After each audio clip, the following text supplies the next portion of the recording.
जय भीम। और अचानक से बिना बताए आपके बीच लाइव, और लाइव का कारण मैंने कैप्शन में डाल दिया है।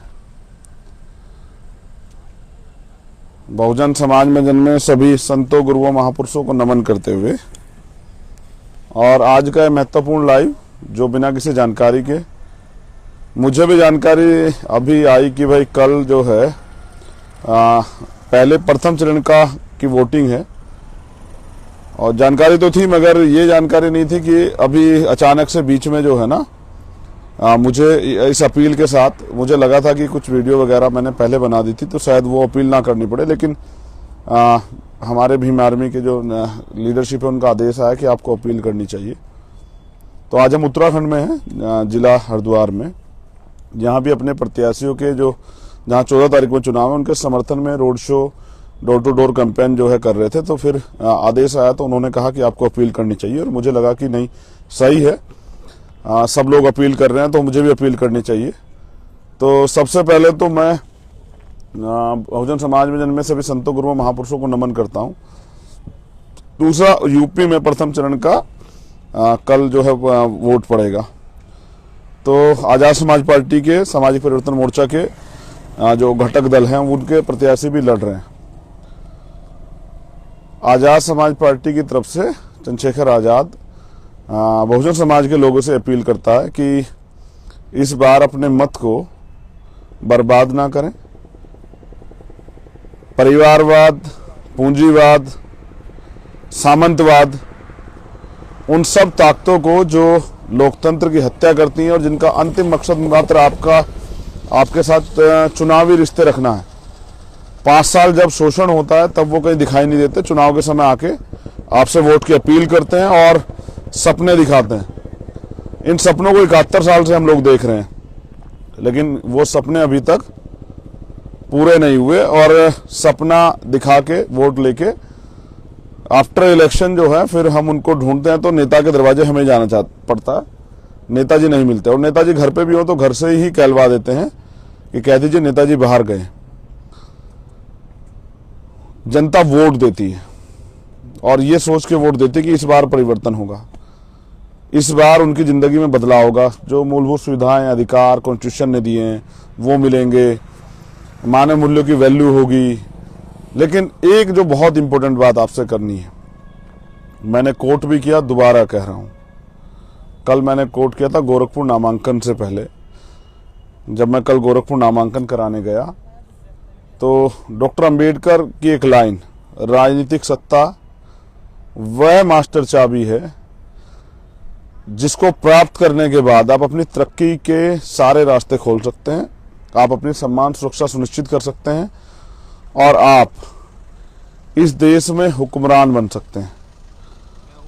मुझे ये कहने में कोई परहेज नहीं है कि राजनीतिक व्यवस्था अगर आपके काबू में है, यानी कि आप राजनीतिक व्यवस्था सत्ता को अपने हाथ में ले लेते हैं, तो आपको कानून बनाने की ताकत आपके हाथ में आती है। और जब कानून बनाने की ताकत आपके हाथ में आती है तो फिर आप नीतियां बना के परिवर्तन कर सकते हैं, जो अभी तक नहीं हुआ है।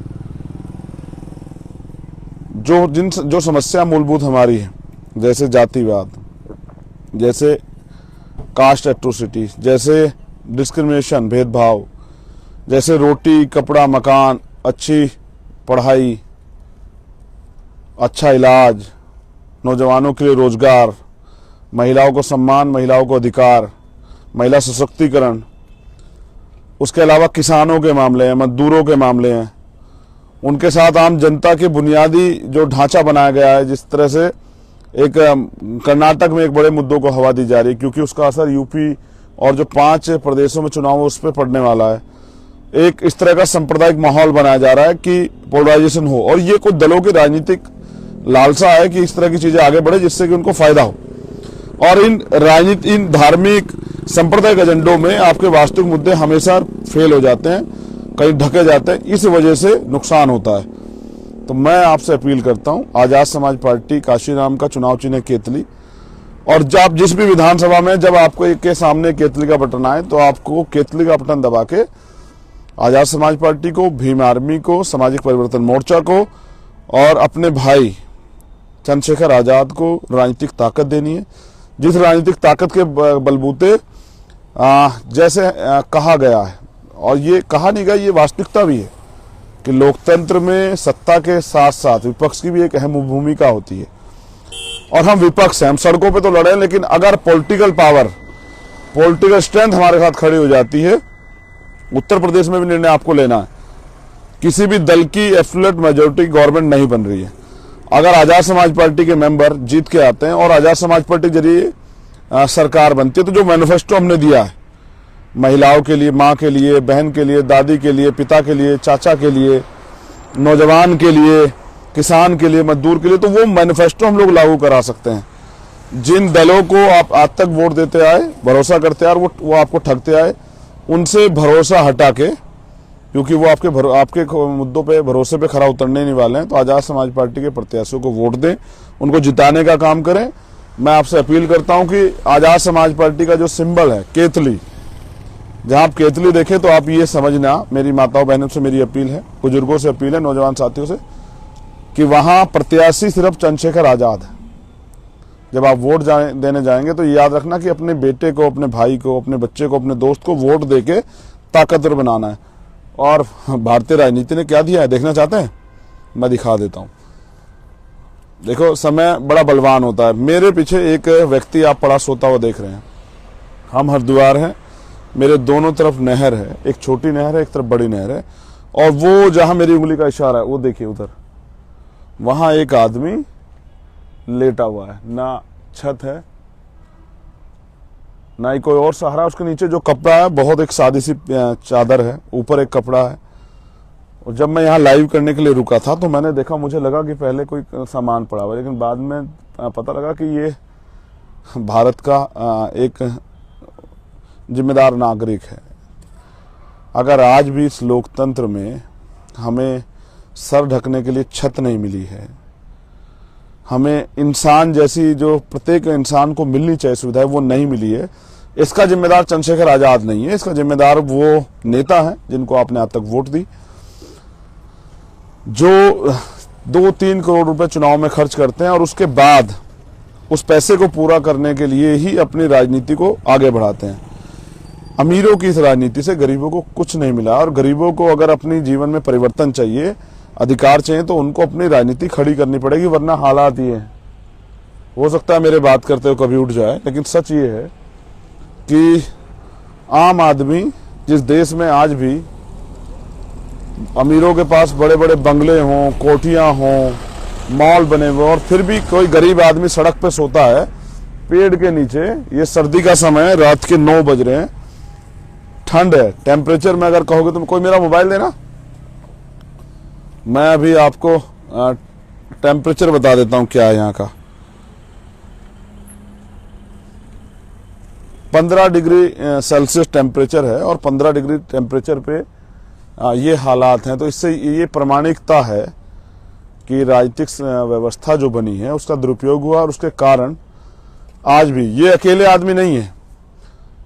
काशीराम साहब आंदोलन चलाए, झुग्गी झोपड़ी आंदोलन, शरणार्थी आंदोलन, जब दिल्ली में बड़े पैमाने पे लाखों की संख्या में लोग इस तरह रहते थे, और आज भी करोड़ों की संख्या में लोग भूखे पेट सोते हैं, बिना छत के सोते हैं, इलाज ना मिलने कारण मर जाते हैं। नौजवानों के गरीब जो हैं सपने होते हैं पढ़ाई के, और पैसे ना होने के कारण टूट जाते हैं।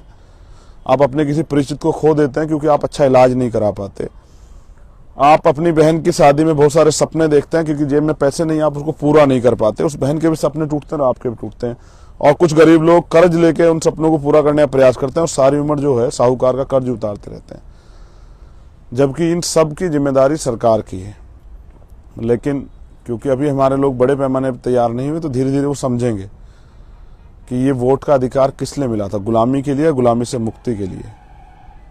और वोट की सुरक्षा माननीय काशीराम साहब कह गए हैं कि बहन बेटी की रक्षा की तरह करनी है।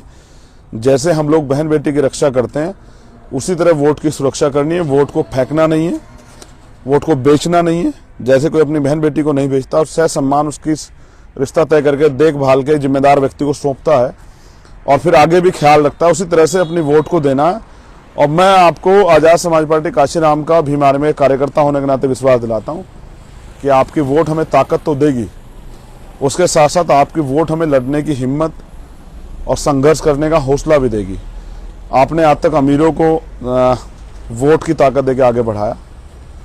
आज आपका बेटा, आपका भाई, आपका दोस्त आपसे अपील करता है साथियों से कि अपने एक एक वोट आज़ाद समाज पार्टी काशीराम के प्रत्याशियों को देकर उनको विजय बनाने का काम करें और मुझे लड़ने के लिए राजनीतिक शक्ति दें। और ये परिवर्तन, सामाजिक परिवर्तन, आर्थिक मुक्ति का जो आंदोलन मान्यवर काशीराम साहब चलाते थे, जिसके लिए बाबा साहब अम्बेडकर ने हमें अधिकार दिलाने के लिए 4-4 बच्चे कुर्बान किए, काशीराम साहब अपना जीवन कुर्बान किए। हम उनके जैसे नहीं हो सकते, हम तो उनके पैरों की धूल भी नहीं हो सकते, लेकिन सच ये है कि किसी ना किसी को तो उनका आंदोलन आगे बढ़ाना ही। और मैं प्रयास करूंगा कि अपने साथियों के सहयोग से इस आंदोलन को आगे बढ़ाऊं। लेकिन एक बहुत इंपॉर्टेंट बात कहकर मैं इस लाइव को खत्म कर दूंगा। बाबा साहब अम्बेडकर जब जिए तब हमारे लोगों ने उनका साथ नहीं दिया। साथ देते तो हमारा राज बहुत दिन पहले आ जाता। उन्होंने अपनी पत्नी, अपने 4-4 बच्चे कुर्बान किए, लेकिन उनका सपना आज भी अधूरा है।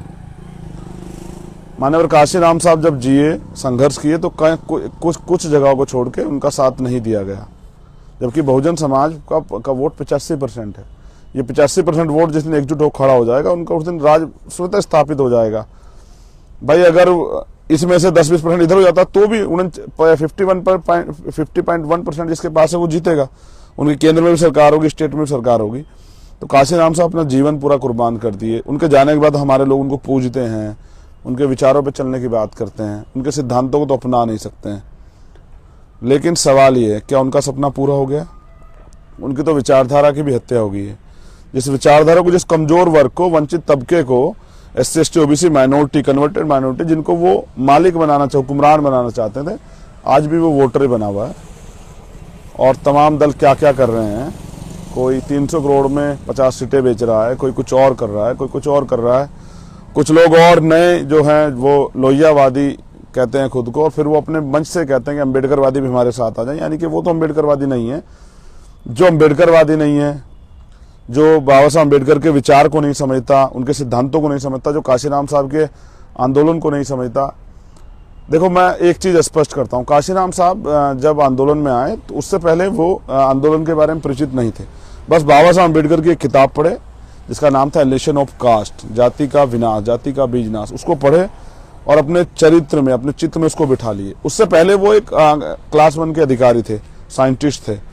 जिस दिन पढ़े, जिस दिन समझ आया, उस दिन से ही नया जीवन स्टार्ट कर दिया। जिस दिन चंद्रशेखर को ये समझ में आया कि राजनीतिक शक्ति क्या है, जब आप निर्दोष होते हैं, आरोप लगाना आसान है, बड़ी बड़ी बातें करना आसान है, किसी के परिवार का अपमान करना, किसी के परिवार को अपमानित करना बहुत आसान है। लेकिन एक कड़वी सच्चाई ये है कि निर्दोष होते हुए जब 6 महीने की जेल के बाद मेरे ऊपर रासुका लगाई गई और फिर मैं और 10 महीने जेल में रहा, तब मुझे एहसास हुआ कि कोर्ट से भी बड़ी, भावनाओं से भी बड़ी, तमाम तरह की ईश्वरीय शक्ति जिन पे लोग भरोसा करते हैं, उनसे भी बड़ी अगर कोई चीज है वो है सत्ता। उस दिन मेरी समझ में आया डॉक्टर अंबेडकर का वो कोट कि पॉलिटिक्स इज द मास्टर की, जिसका मैं जिक्र पहले भी कर चुका, कि राजनीतिक सत्ता वो चाबी है, वो सुनहरी चाबी है जो बदल देगी सब कुछ। अगर बहुजन समाज के लोग अपने जीवन में परिवर्तन चाहते हैं तो वो आजाद समाज पार्टी को वोट दें। और अगर आफ्टर इलेक्शन, चुनाव के बाद यही कहना चाहते हैं कि नहीं, ये सरकार अन्याय अत्याचार कर रही है, हम पर अधिकार नहीं है, हम सताए जा रहे हैं, और फिर आओ चंद्रशेखर लड़ो इस लड़ाई को, तो मैं तो तब भी लड़ूंगा, लेकिन फिर लड़ूंगा सड़क पे। अगर मेरे लोगों को जिता के भेजोगे तो सदन में आवाज उठेगी। और जैसे मैंने कहा, अगर हमारे जरिए सरकार बनती है तो फिर आप देखिए, जो काम 70 साल में नहीं हुआ उसको हम 5 साल में कराने का प्रयास करेंगे, क्योंकि हम पे विचार है बाबा साहब अम्बेडकर के, ज्योतिबा फूले के, छत्रपति साहू जी महाराज के, पेरियार के, महामना रामस्वरूप वर्मा के, बाबू जगदेव प्रसाद कुशवाहा के, जननायक कर्पूरी ठाकुर के जो विचार थे वो हमारे पास है। और उन्हीं विचारों से ये देश जो है सम्राट अशोक का देश बनेगा, महान बनेगा, सोने की चिड़िया बनेगा। आपने मुझे सुना, उसके लिए बहुत बहुत धन्यवाद। जय भीम, जय भारत, जय संविधान, जय लोकतंत्र। और लोकतंत्र की जय तभी होगी जब आपका निर्णय आपके लिए फायदेमंद होगा। और मुझे सुनने के लिए बहुत बहुत धन्यवाद। कल के लिए अपील कि जब आप सुबह उठकर वोट तो जरूर करें।